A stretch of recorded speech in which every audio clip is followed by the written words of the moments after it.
begin by asking you, as people, um, what's the biggest lesson that we should learn from the pandemic, from a perspective of healthcare, both delivery and preventative healthcare?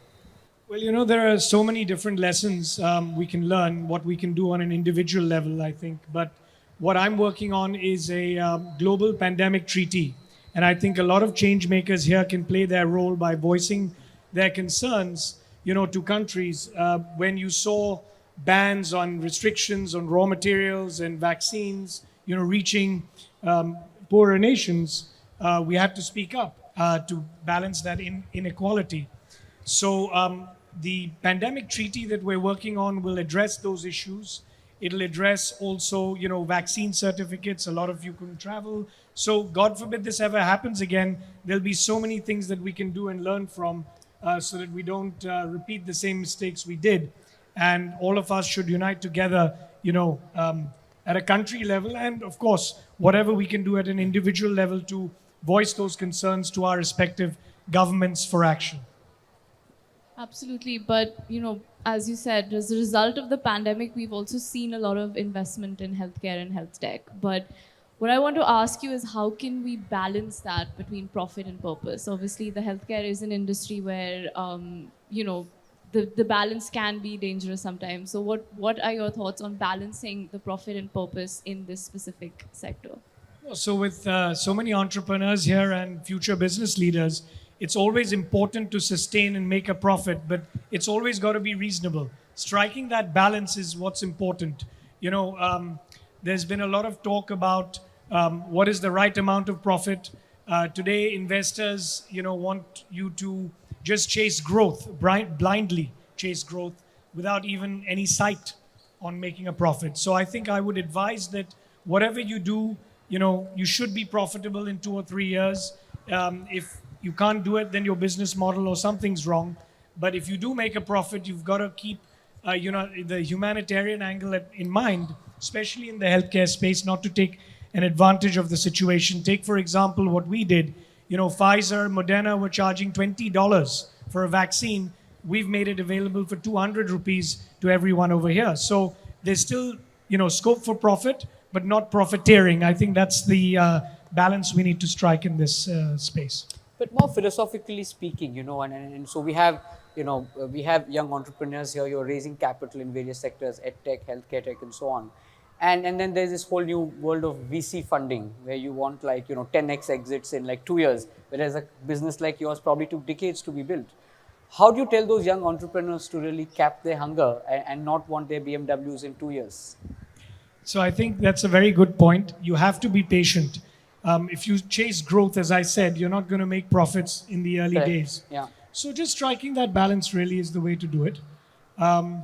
I think the most important thing, everyone tells you in these conferences, it's okay to fail, allow yourself the freedom to fail. I think that's okay, but if you repeatedly keep failing, you're going to completely destroy your reputation, which you can't get back. So I'm terrified of failure. If someone told me it's okay to fail, if I'd failed in the vaccine program, I don't know what would have happened. My reputation, I'd have to probably leave the country. So, you have to do your homework, plan out everything to the T, and it is absolutely not okay to fail. And if you do fail, then, you have to get back up, which is what everyone says. But absorb that failure, get a chance to understand what you've done wrong, and then make sure you don't do it again. So that's all I will share from my personal experiences, and I hope everyone is as successful as they want to be. My final question to you is that, we've seen as a result of the pandemic, a lot of gaps in our healthcare system. And moving forward, what would you say are the kinds of infrastructure or technology that we would need to invest in to make sure that a lot of these processes are automated moving forward? So I think a balance again between automation and the personal touch that you need in healthcare. You can't just have machines take care of human beings. So I think technology today has advanced so much that on an app you can get your nutrition details, the growth of your children, your vaccination history. I think using technology and the power of the internet today, you can reach villages in the rural area. I think you should. Everyone here could do something meaningful in in terms of being able to reach the outskirts of India. Today, healthcare is concentrated in our urban cities. So if we can find a way to reach and provide good, affordable healthcare that is accessible to everyone, I think that should be the focus. And, the business success will naturally come as a result of that, I feel. As my final question, it always intrigued me. So nowadays we have codified everything, right? So these many steps and these many calories and so on. How much is too much? Because sometimes a nice piece of cake, while it might have X number of calories, it's happiness for you. But your new device will tell you that's bad for you. What, according to you, is too much? Just as a person, not just as an health Well, I'm not your nutritionist, but I think it's very clear. When we were kids, we just eat about and do anything that we wanted. Right.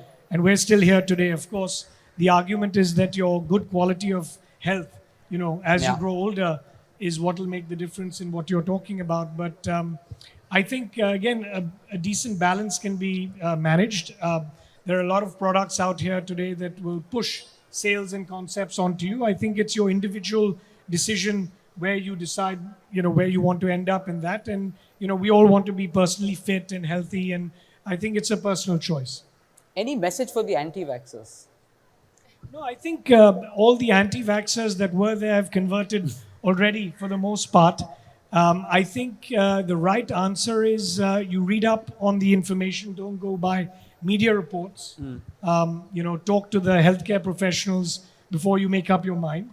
And I think a lot of people who were against vaccinations have seen the cost benefits and the health benefits of taking vaccines as opposed to being hospitalized and then having issues. So I think there's a shift now for the positive, and I see that going away in the near future as well.